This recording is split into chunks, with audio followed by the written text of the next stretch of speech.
irmãos, quando nós lemos a história, o relato bíblico da vida e do ministério de homens da estatura espiritual do apóstolo Paulo, nós podemos ser, de maneira equivocada, levados a pensar que eles não se abatem nunca.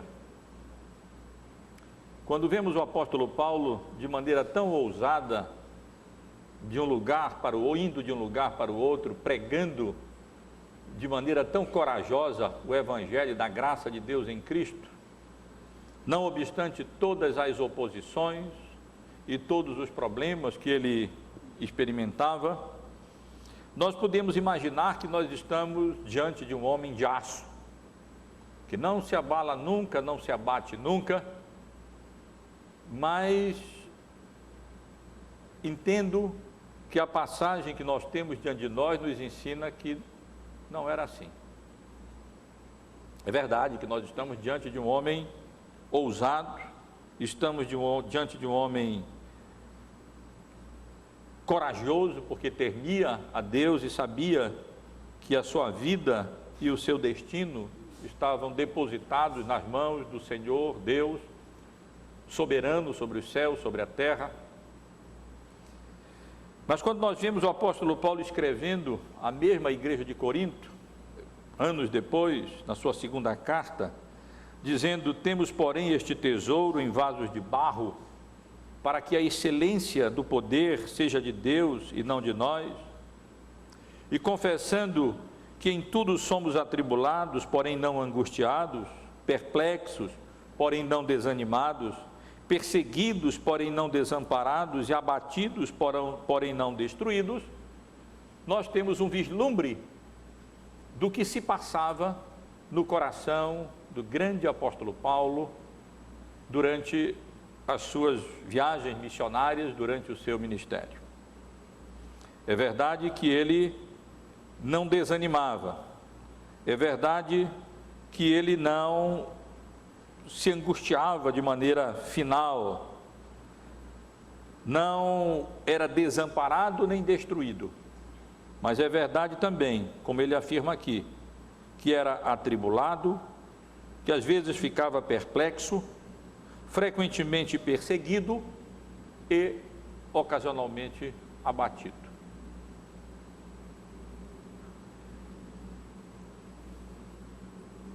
O contexto geral em que essa porção que eu li se encontra, os irmãos estão afeiçoados porque estão acompanhando essa exposição que há quase 1 ano e meio estamos realizando no livro de Atos dos Apóstolos.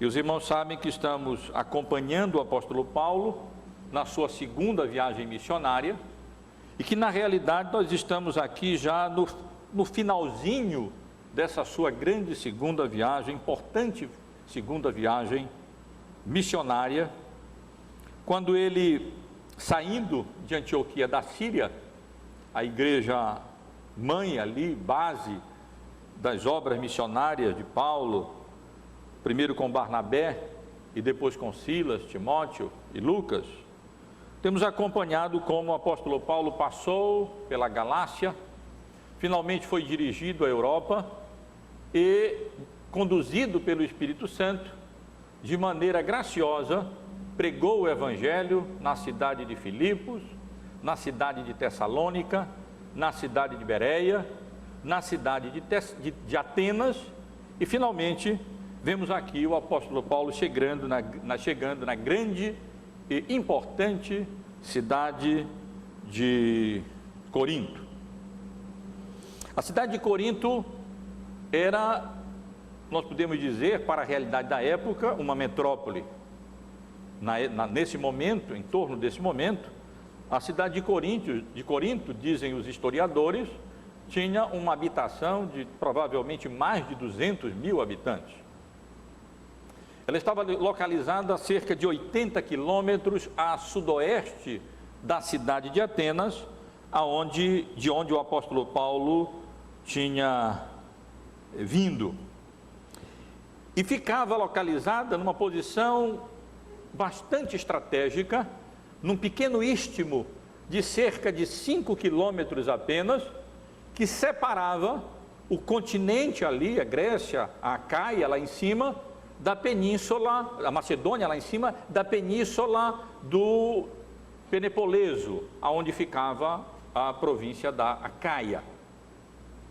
E nessa posição estratégica, Corinto estava localizada numa verdadeira encruzilhada, tanto numa via norte-sul, de quem se dirigia da península para o continente, do continente para a península, como também do oriente para o ocidente, porque o que acontecia era que, para evitar a jornada de navio de mais de 300 e tantos quilômetros pelo sul, rodeando o sul da península do Peloponeso, muitas vezes os navios se dirigiam ali até aquele pequeno istmo, tinha um porto de um lado, do ocidente, no Mar Egeu, e então eles descarregavam as cargas do navio, que através de rampas móveis eram transportados até o outro lado do istmo, de cerca de quase 5 quilômetros, para um outro porto no lado ocidental, ali já no Mar Adriático, e dali então eles continuavam a viagem.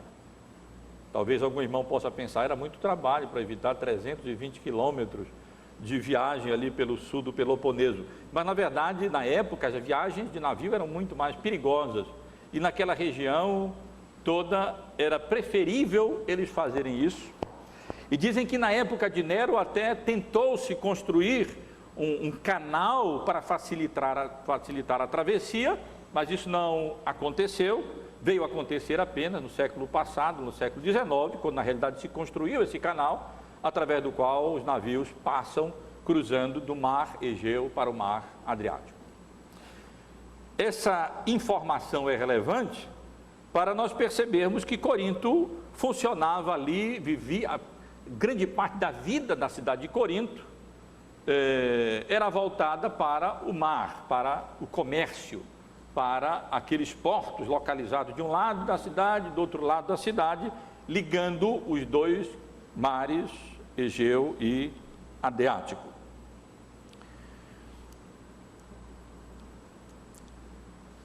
E nessa passagem, meus irmãos e irmãs, nós temos descrito de maneira resumida, mas um pouco maior do que a atividade missionária de Paulo em outras cidades aqui na Europa, como por exemplo em Tessalônica e na Bereia,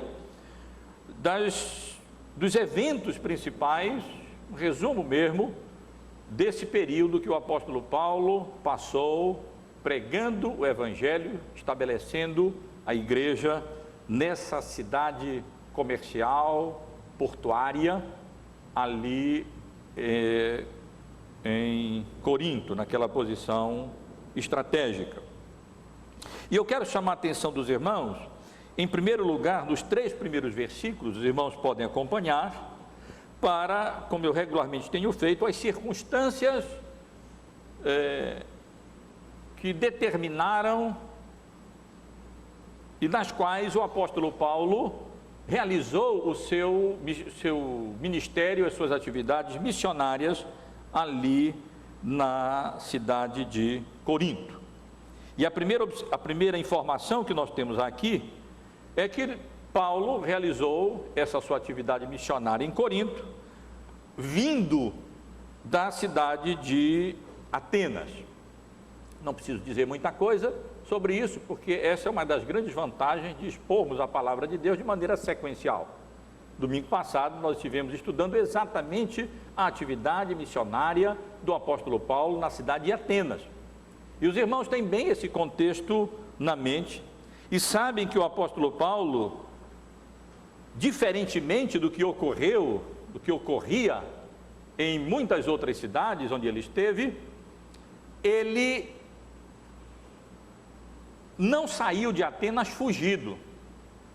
Ele não saiu de Atenas porque foi perseguido, mas ele saiu de Atenas, meus irmãos e irmãs, de livre e espontânea vontade, em grande parte em virtude da reação absolutamente bastante negativa que ele encontrou da parte daqueles cultos atenienses que se vangloriavam tanto da sua sabedoria, do seu conhecimento e da sua cultura.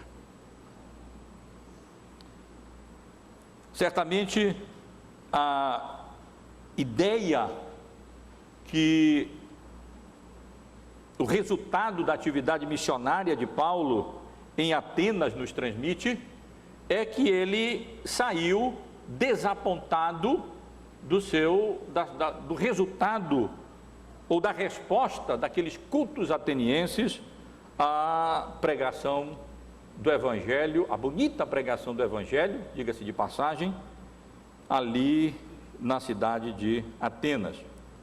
É interessante lembrarmos que nos versículos 32 e 33, nós lemos que quando eles ouviram falar da ressurreição dos mortos, lá em Atenas, uns escarneceram, outros disseram: a respeito disso te ouviremos numa outra ocasião, e diz o texto que a essa altura o apóstolo Paulo se retirou do meio deles. E não há registro de que o apóstolo Paulo tenha sido o instrumento da fundação e da organização de uma igreja ali na culta cidade de Atenas.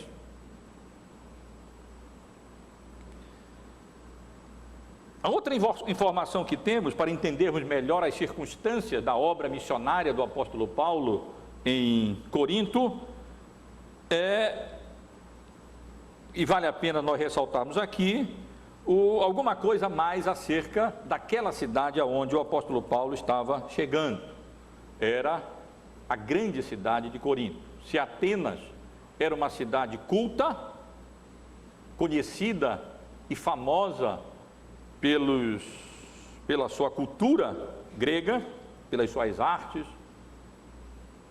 Corinto era famosa, primeiro por ser uma grande cidade comercial, em função da sua posição estratégica, como eu já procurei ressaltar, mas também Corinto era conhecida pela sua imoralidade, como não é difícil acontecer em cidades portuárias, onde há muita movimentação de navios, é comum isso acontecer, e a cidade de Corinto era tão famosa pela sua imoralidade, que o verbo que existe no grego, que nós poderíamos dizer corintianizar ou alguma coisa assim, significava agir com imoralidade ou ser imoral.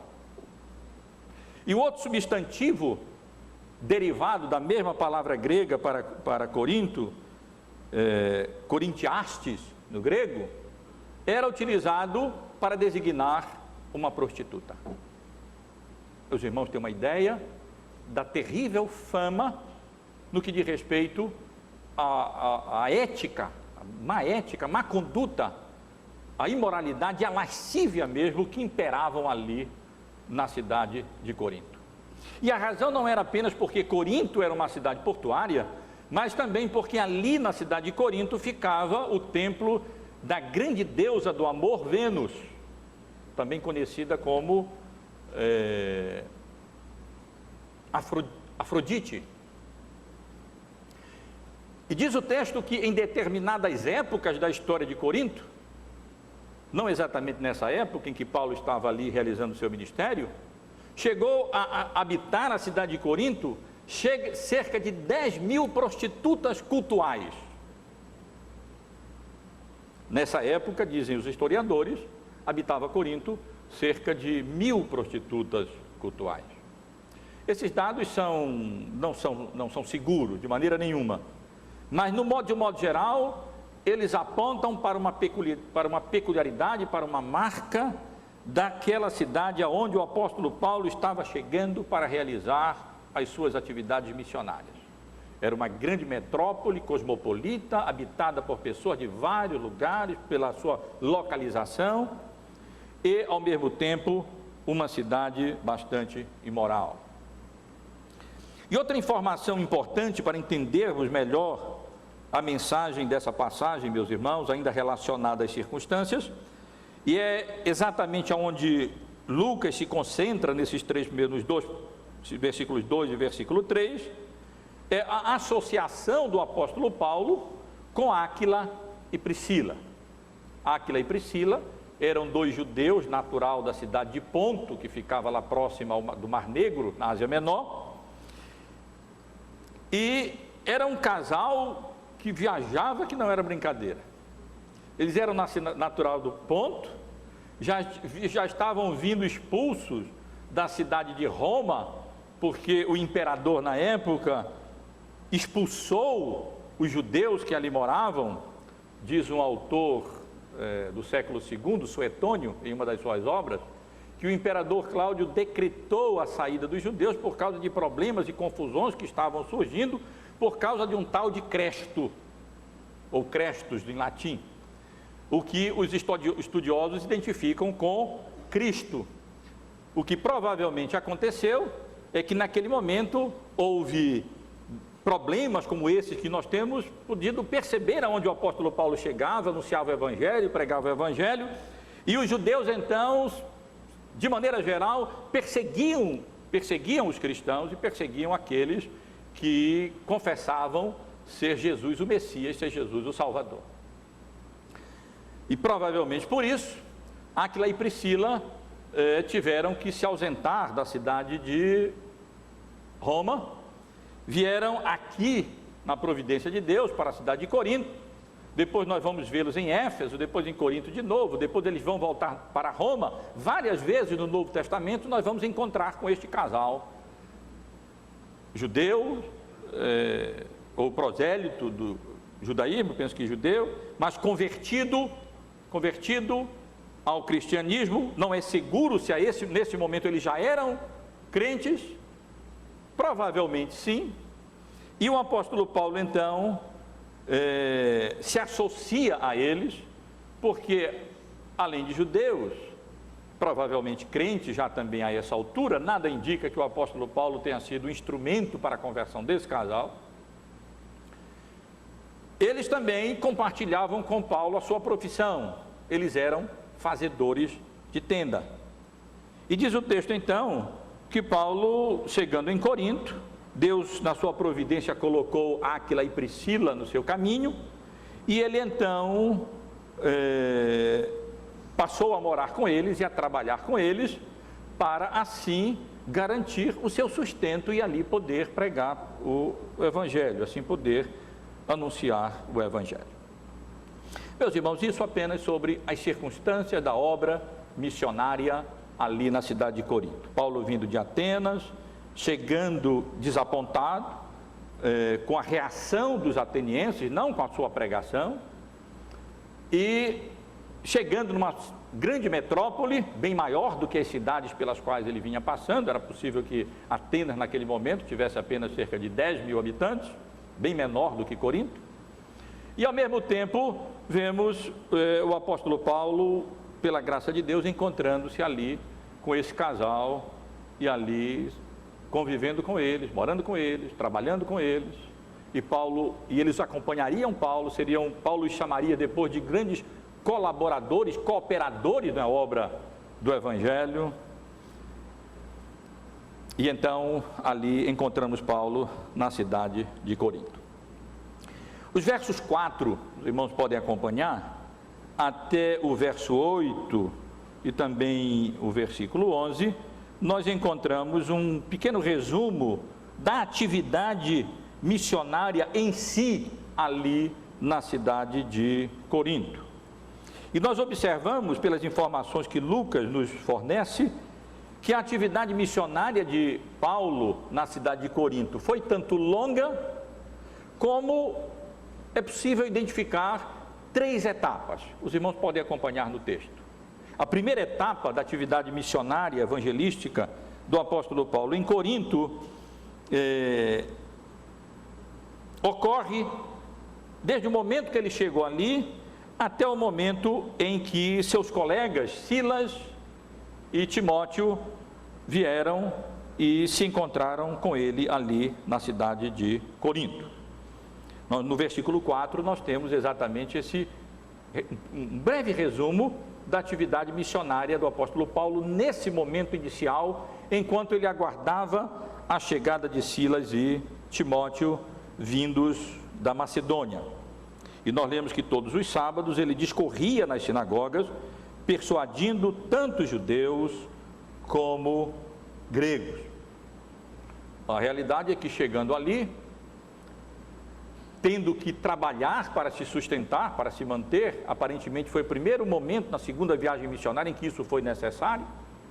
Certamente quando Paulo saía na sua viagem missionária a partir da cidade de Antioquia, uma igreja próspera, ele saía com recursos suficientes para a sua manutenção e manutenção dos seus colaboradores, dos seus cooperadores. Ao que tudo indica, em alguns lugares ele era também assistido e mantido pelas igrejas. As igrejas da Macedônia eram muito liberais nesse sentido com o apóstolo Paulo. Mas quando ele chegou em Corinto, ao que tudo indica, o dinheiro tinha acabado. E ele tinha que se manter, tinha que se sustentar. Seus colaboradores não estavam com ele. E ele teve então que dedicar a semana inteira trabalhando, fazendo tendas. E então no ministério inicial, parcial apenas, aos sábados, ele arrazoava, ensinava, argumentava, pregava lá na sinagoga para gentios, para os judeus e para gentios prosélitos do judaísmo, demonstrando que de fato, procurando demonstrar que de fato Jesus era o Messias prometido, Jesus era o Salvador do mundo. E aí então, nesse momento inicial, apenas aos sábados, ele estava ali na sinagoga, discorrendo, ensinando, demonstrando, arrazoando, como já vimos outras vezes, pregando a salvação pela graça de Deus mediante a fé em Cristo Jesus, o nosso Senhor. Quando Silas e Timóteo chegam, então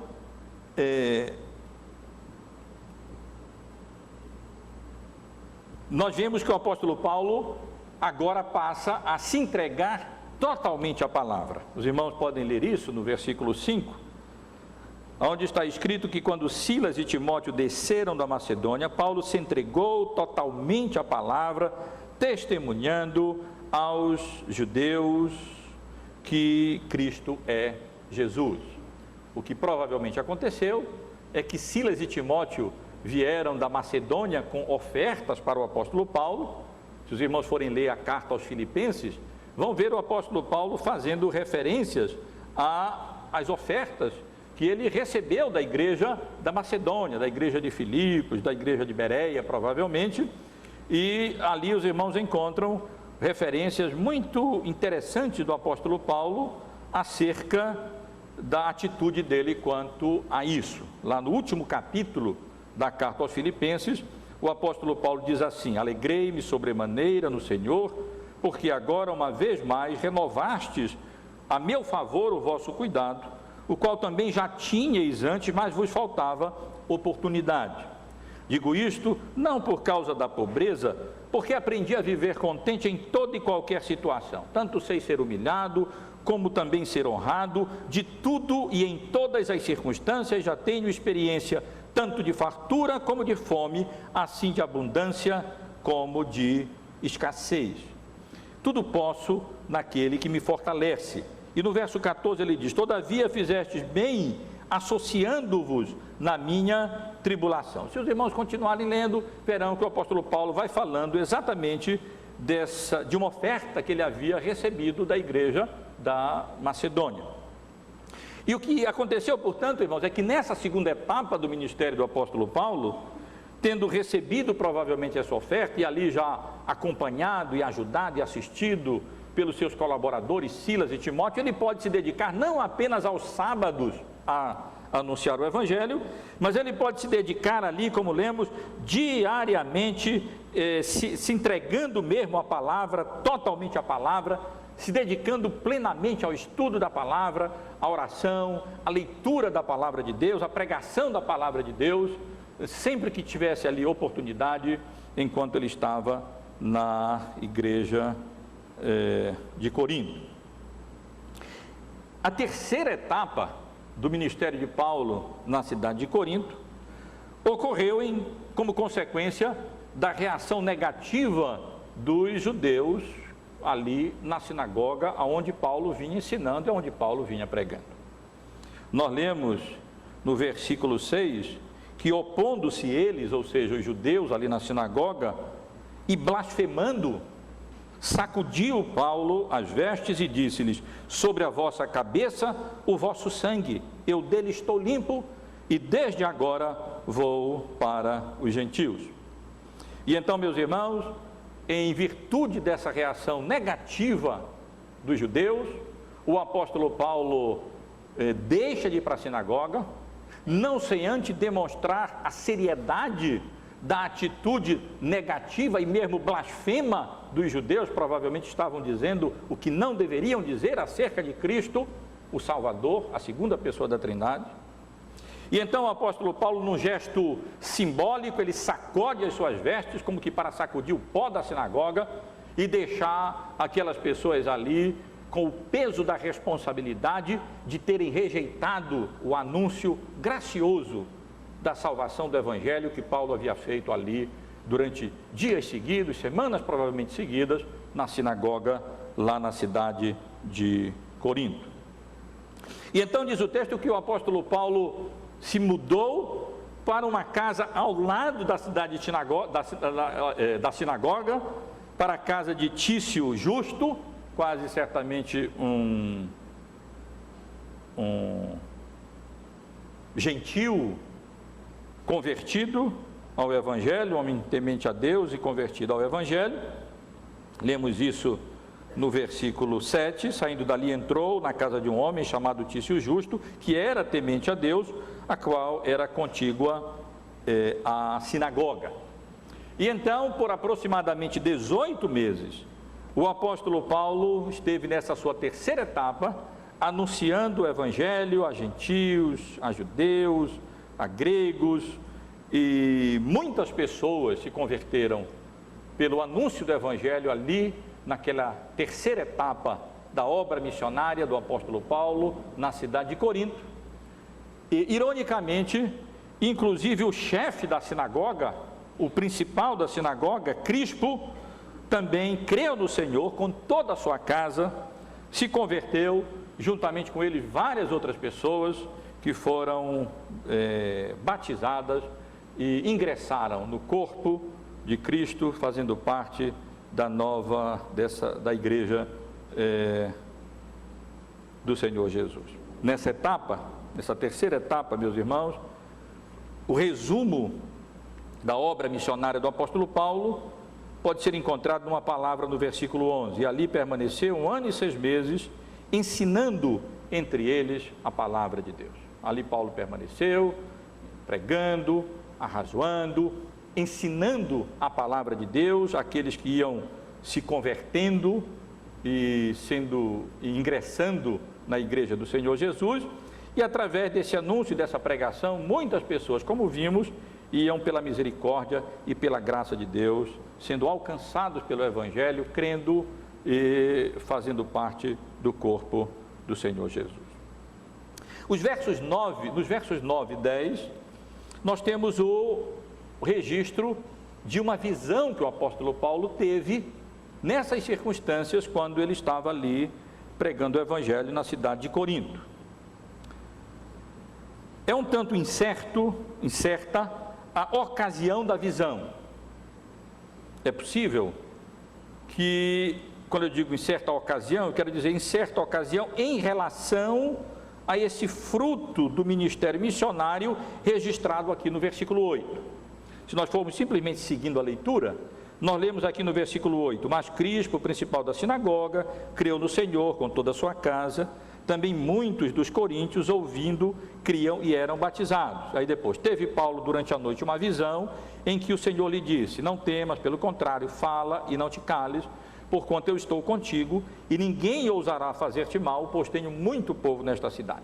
Tendo assim, nós podemos pensar que, primeiro houve essa conversão aqui das pessoas, de Crispo, e então depois o apóstolo Paulo teria a visão. Poderia ser assim.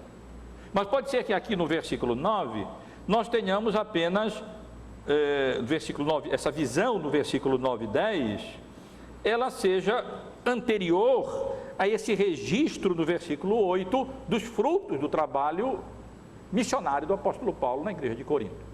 É possível que Paulo tenha mencionado, que Lucas tenha resumido aqui esses frutos positivos do trabalho missionário no versículo 8, porque ele mencionou Crispo da sinagoga, e logo no versículo 7 ele tinha falado que Paulo tinha saído da sinagoga para a casa de Tício Justo.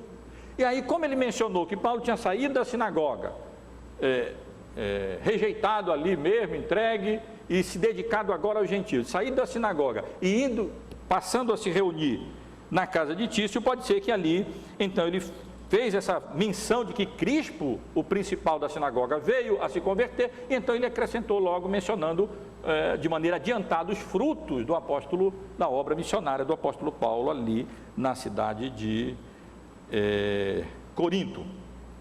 Agora, quanto à visão em si, meus irmãos,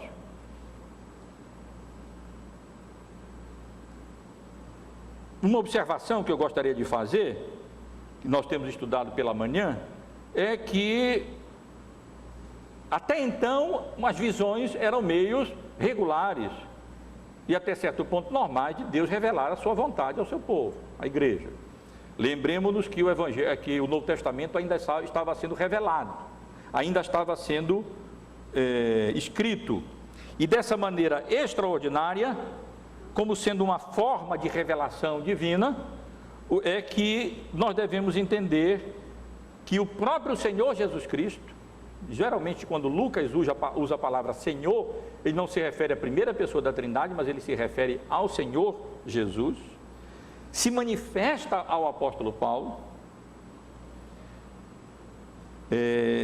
com duas exortações, os irmãos podem observar, e duas promessas. Essas exortações estão ligadas a essas promessas. As duas exortações são: não temas, pelo contrário, não temas, pelo contrário, fala e não te cales. As duas exortações basicamente são: não temas, com base no texto original, na gramática, da forma verbal que aqui aparece, nós poderíamos traduzir: para de temer, indicando que o apóstolo Paulo naquele momento temia, pois eu vou considerar essas razões, e dizendo na outra exortação: não te cales, mas pelo contrário, continua abrindo a boca, continua falando, continua anunciando o evangelho da graça de Deus em Cristo Jesus. As duas promessas que nós encontramos logo a seguir são: porque eu estou contigo, o que significa: ninguém ousará te fazer mal aqui nessa cidade. E a outra promessa: eu tenho muito povo nessa cidade. E aqui Lucas utiliza uma palavra, povo, que no Antigo Testamento designava o povo de Deus, o povo da aliança, o povo do pacto. E se os irmãos perceberem, há uma relação: não temas, a exortação, e a promessa: porque eu estou contigo. A segunda exortação: não te cales, mas fala, e a relação com a promessa: porque eu tenho muito povo a ser alcançado pela pregação do evangelho, pelo teu ministério, Paulo, aqui nessa lasciva e imoral cidade de Corinto.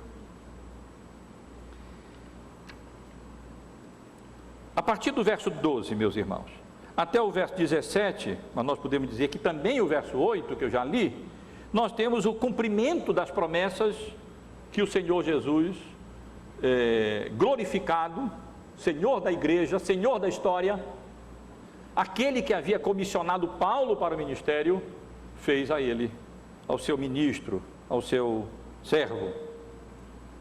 No versículo 8, que eu já comentei, nós vemos que realmente em Corinto havia muitos eleitos. E no versículo 8 nós já temos uma referência a que várias pessoas foram alcançadas pela pregação do evangelho de Paulo, creram foram batizadas e foram salvas. O próprio tempo que o apóstolo Paulo passou em Corinto, 18 meses, pelo menos ali, indica um ministério frutífero. Paulo não passaria 18 meses ali em Corinto sem que houvesse esse resultado. Nós vemos que na pregação dele sempre o resultado ia surgindo. E quando nós lemos as duas cartas do apóstolo Paulo à igreja de Corinto, a primeira e a segunda, realmente nós vemos ali uma grande igreja, muitos problemas, é verdade. Nós vemos refletido na igreja de Corinto vários dos problemas morais, inclusive, que haviam ali na cidade de Corinto. De um modo ou de outro, a realidade é que era um grande desafio para a igreja de Cristo viver numa cidade lasciva e imoral como a cidade de Corinto. Mas o que nós podemos perceber, meus irmãos, aqui é a primeira vez que o apóstolo Paulo passa tanto tempo numa cidade pregando o evangelho. Depois ele vai passar também bastante tempo em Éfeso, quase 3 anos. Mas é a primeira vez que ele passa aqui 1 ano e 6 meses, no mínimo, pregando o evangelho ali numa cidade. E aqui é mencionado que não apenas Crispo, o principal da sinagoga, mas muitas pessoas foram levadas à salvação e ao conhecimento de Cristo como o Redentor deles, como o Messias prometido. A segunda promessa o cumprimento da segunda promessa é descrito por Lucas a partir do verso 12 até o verso 17. A oposição dos judeus se intensificou, Paulo saiu da sinagoga, continuou a anunciar o evangelho na casa de Tício Justo, ali do lado da sinagoga, mas a perseguição dos judeus não cessou. E então, quando Gálio, irmão de Sêneca, irmão mais novo de Sêneca, do filósofo, famoso, conhecido filósofo Sêneca, foi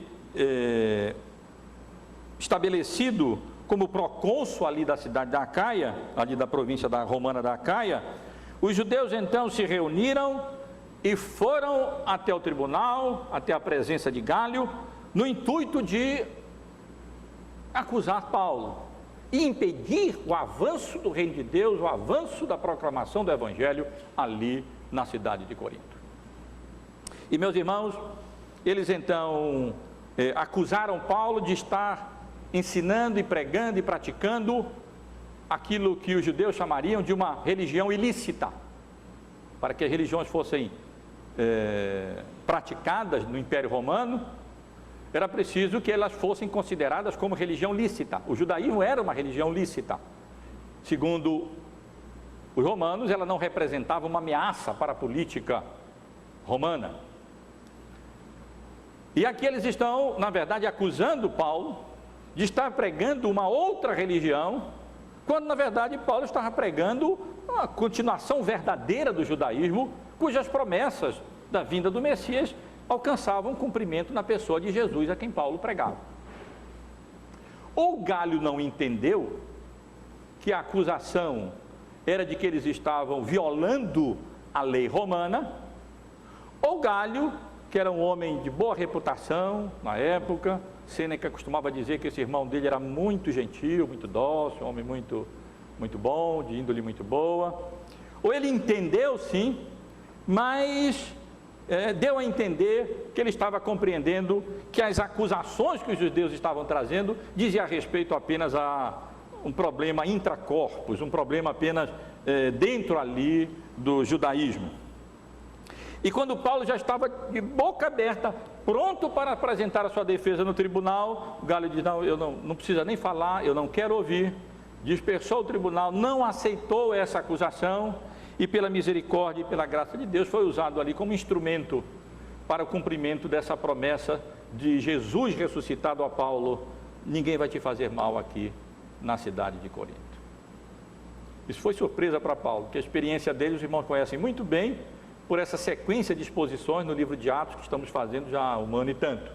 Era perseguição em cima de perseguição, prisão, apedrejamento, chibatadas, sofrimentos, mas aqui o Senhor deu um alívio para o apóstolo Paulo naquele momento particular da realização do seu ministério. Meus irmãos, eu quero passar para a fase final dessa mensagem, procurando aplicar, e eu quero me concentrar nessa aplicação, naquilo que eu entendo ser a lição principal que ela nos dá, que essa passagem nos transmite. Há várias lições aqui que nós poderíamos destacar. Continuamos aprendendo como a pregação tinha um papel predominante. Paulo passou esse tempo todo ali pregando, convencendo, ensinando o Evangelho, focalizando especialmente na pessoa de Cristo Jesus como o cumprimento das promessas de Deus no Antigo Testamento, como Messias prometido para o povo de Israel.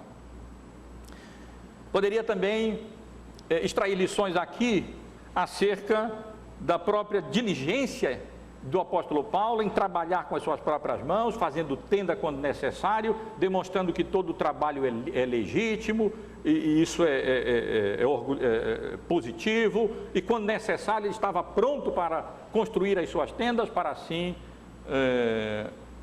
garantir o seu sustento e continuar pregando o Evangelho. Poderíamos extrair lições também acerca de como foram importantes aqueles apoios de Silas, de Timóteo e das próprias igrejas da Macedônia, liberando Paulo para que ele pudesse então, com mais tempo desempenhar melhor o seu ministério ali, se dedicando integralmente à palavra de Deus.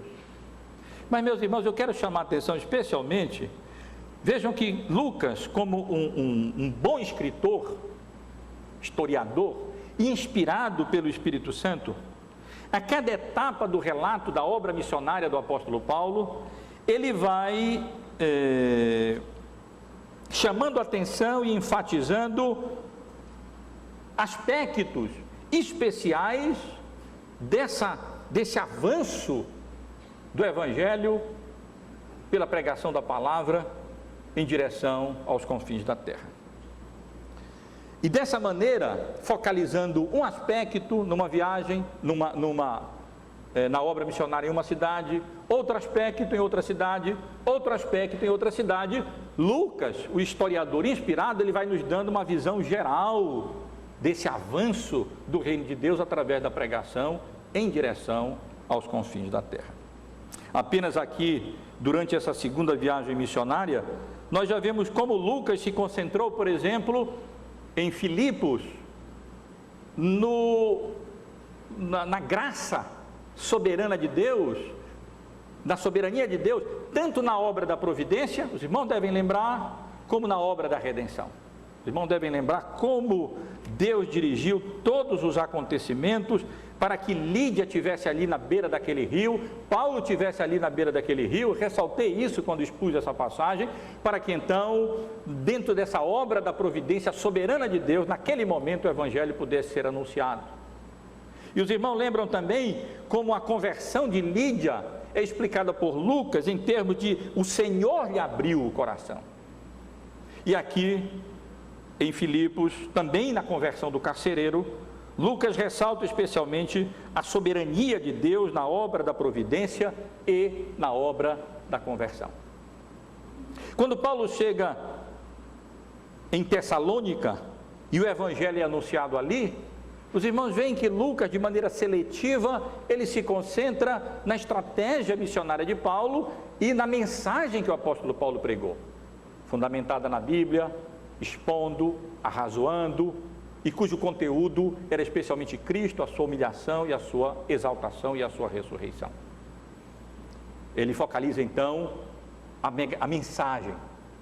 Quando o apóstolo Paulo prega em Bereia, Lucas seleciona os eventos e ele ressalta especialmente a recepção da mensagem, não mais a pregação em si, não mais a soberania de Deus na obra da salvação, mas aquela resposta tão bonita, a genuína nobreza dos crentes de Bereia, que de mente aberta puderam ouvir o Evangelho com interesse, com atenção, e então consultaram as Escrituras para ver se as coisas eram de fato assim.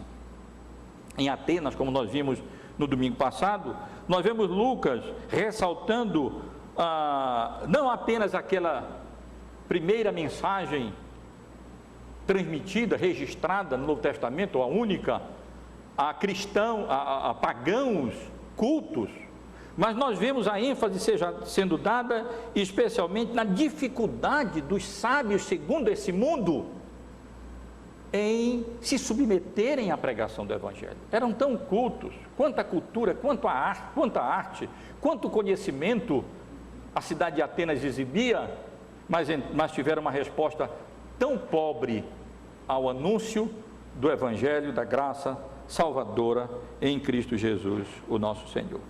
Aqui, meus irmãos, na cidade de Corinto, parece que a ênfase de Paulo não é na soberania de Deus nesse sentido tanto, nem na estratégia missionária ou na pregação, nem na resposta positiva em Bereia ou negativa na cidade de Atenas, mas sim no mensageiro.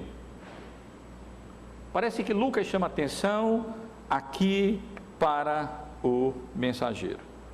É evidente que Lucas não pode e não deve, não poderia nem deveria penetrar no coração, nos sentimentos do mensageiro, do apóstolo Paulo, como o próprio Paulo faz na sua segunda carta à igreja de Corinto. Já estudamos a segunda carta, os irmãos sabem que é a carta mais pessoal do apóstolo Paulo, onde ele escancara o seu coração e fala das suas lutas, das suas dificuldades, mas também das suas alegrias, da sua fidelidade, do seu ministério sofrido.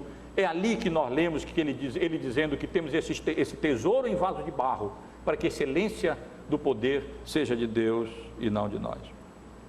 Mas as informações históricas, objetivas que Lucas nos fornece aqui, quando nós comparamos com as duas cartas do apóstolo Paulo à igreja de Corinto, elas parecem indicar o seguinte, meus irmãos, e para isso eu queria chamar a atenção dos irmãos hoje à noite.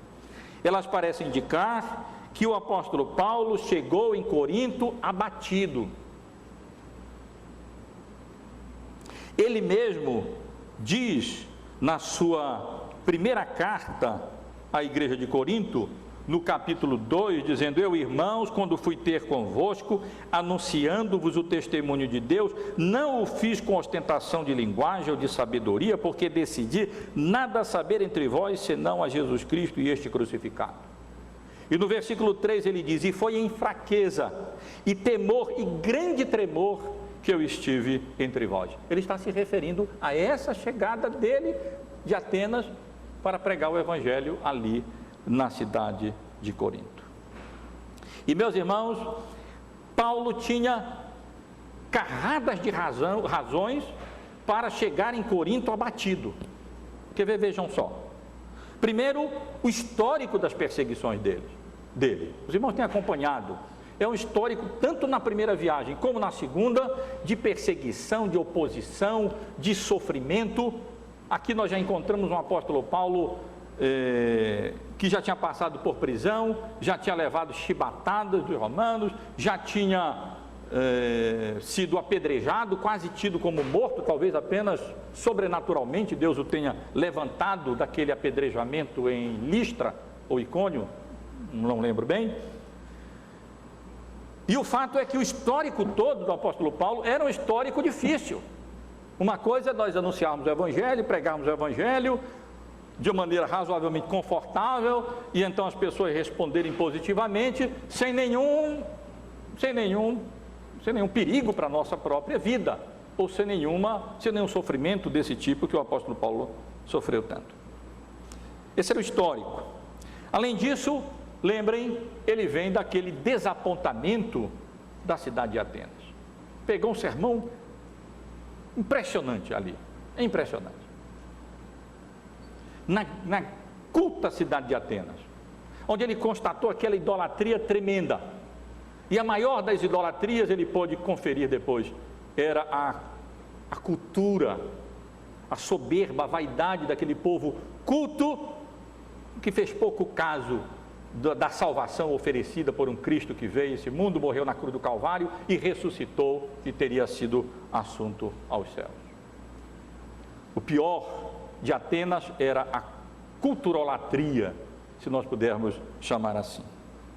Portanto, além desse histórico de perseguição, desse desapontamento em Atenas, uma resposta muito magra, muito fraca à pregação de Paulo ali, Ele também chega em Corinto, como ressaltei, e encontra uma cidade extremamente imoral. Primeiro ele chega numa metrópole, não é fácil chegar numa metrópole naquela época. Uma cidade de mais de 200 mil habitantes, como era Corinto. Uma cidade cosmopolita. E acima de tudo, uma cidade famosa e conhecida, como eu ressaltei, pela imoralidade. Ser da cidade, dizer que era de Corinto, não era de boa fama para as pessoas que ali habitavam. Tal a imoralidade em decorrência daquele culto à deusa Vênus, que tinha sua sede num templo que era uma das grandes maravilhas do mundo antigo, ali exatamente na cidade de Corinto, uma montanha ali na cidade de Corinto.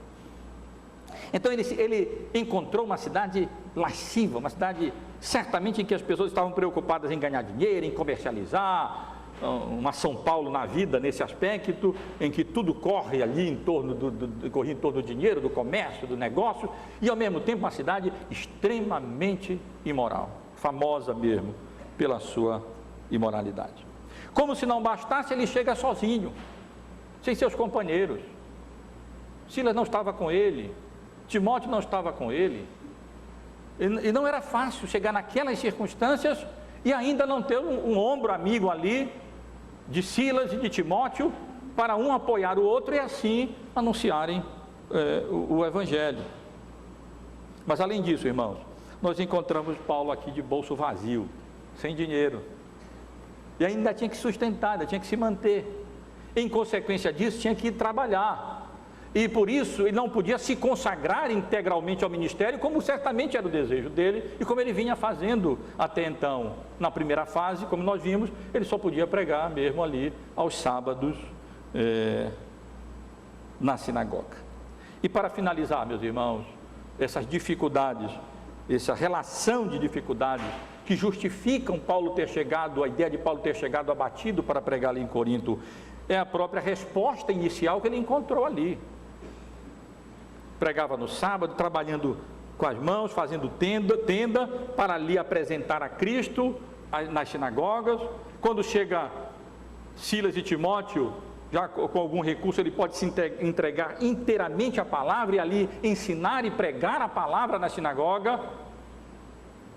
E a resposta foi oposição e blasfêmia, ao ponto de Paulo ter que balançar as vestes e sacudir o pó das vestes, como que dizendo, aqui está simbolizada a rejeição séria de vocês ao Evangelho, mas eu também rejeito e parto daqui para anunciar o Evangelho, especialmente agora aos gentios. Então, irmãos, Paulo tinha carradas de razões para chegar ali em Corinto e dizer: meus irmãos, vocês sabem como eu cheguei entre vós, em fraqueza, em temor e grande tremor. Mas, meus queridos irmãos e irmãs, Lucas ressalta aqui que, como Paulo diria depois, o Deus que conforta os abatidos, chegando para confortar, encorajar e animar o seu ministro. Naquela circunstância, Deus, conhecendo muito bem o estado de ânimo e de espírito do grande apóstolo Paulo, em decorrência de todas essas dificuldades, de todos esses problemas, nós vemos aqui também Lucas registrando os meios que Deus utilizou para animar, confortar, encorajar o apóstolo Paulo. Em primeiro lugar, Deus proveu Áquila e Priscila para ele. Não tinha Silas, não tinha Timóteo, mas lá Deus tinha trazido Áquila e Priscila de Roma, utilizando-se daquele decreto do imperador na época, expulsando os judeus, para estarem ali prontos para receber o apóstolo Paulo, e Paulo ter aonde morar, e ter ainda um meio, um recurso para trabalhar, e assim poder se sustentar ali na cidade de Corinto, enquanto ele realizava o seu ministério. Não apenas isso, logo depois chega Silas, e chega Timóteo, e chegam provavelmente com ofertas das igrejas da Macedônia. E agora Paulo não precisava mais utilizar a semana inteira trabalhando, fazendo tenda, e como nós vimos, ele podia fazer o que fez, se consagrando mesmo à palavra, ao ensino e à pregação do Evangelho, com muito maior disponibilidade para fazer isso.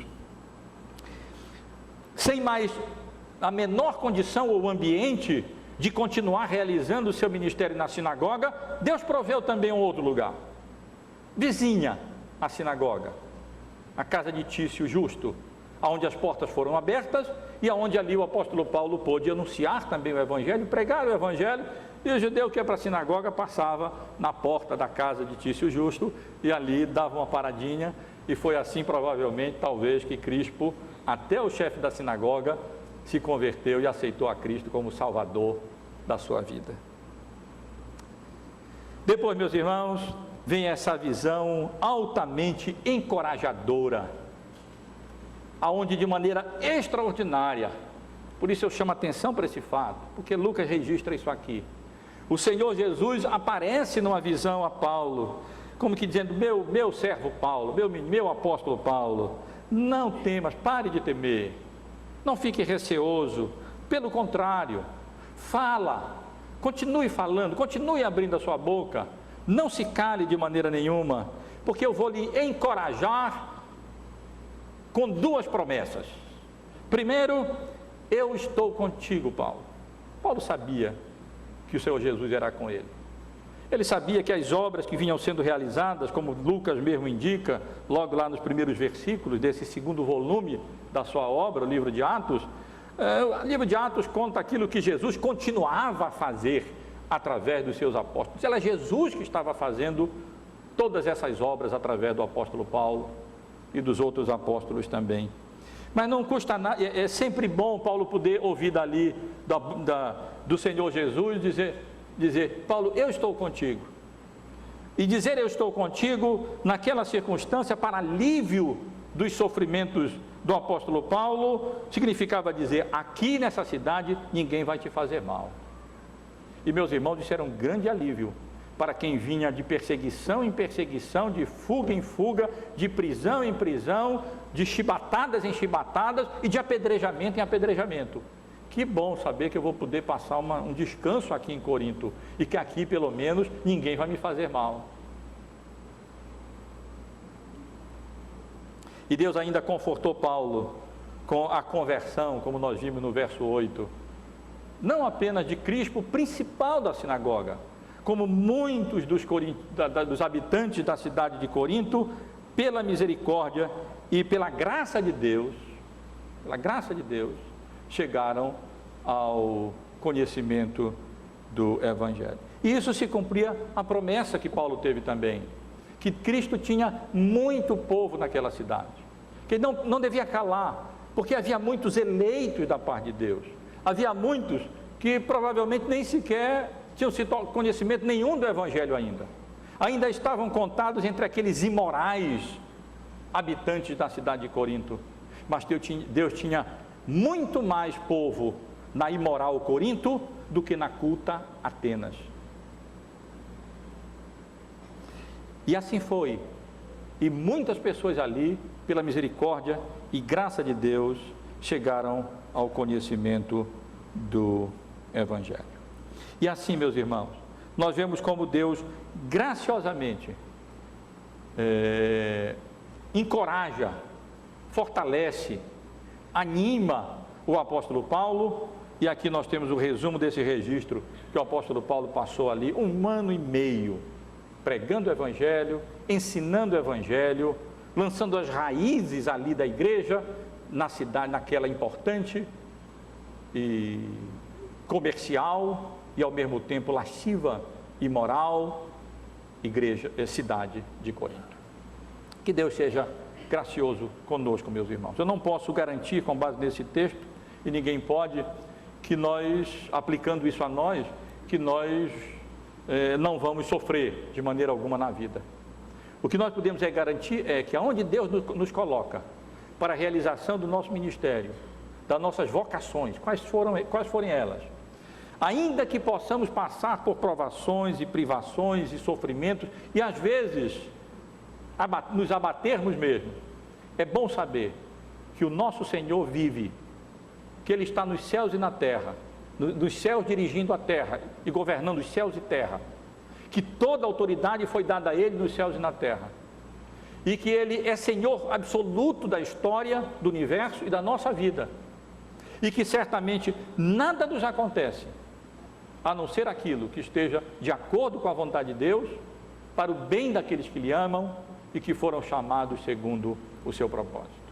E é por isso que o crente pode ser ousado, ele pode ser corajoso, porque ele age e vive sobre essa convicção de que podemos passar por abatimentos, sim, podemos passar por sofrimentos, como o apóstolo Paulo sofreu aqui, mas o Senhor é conosco. O Senhor Jesus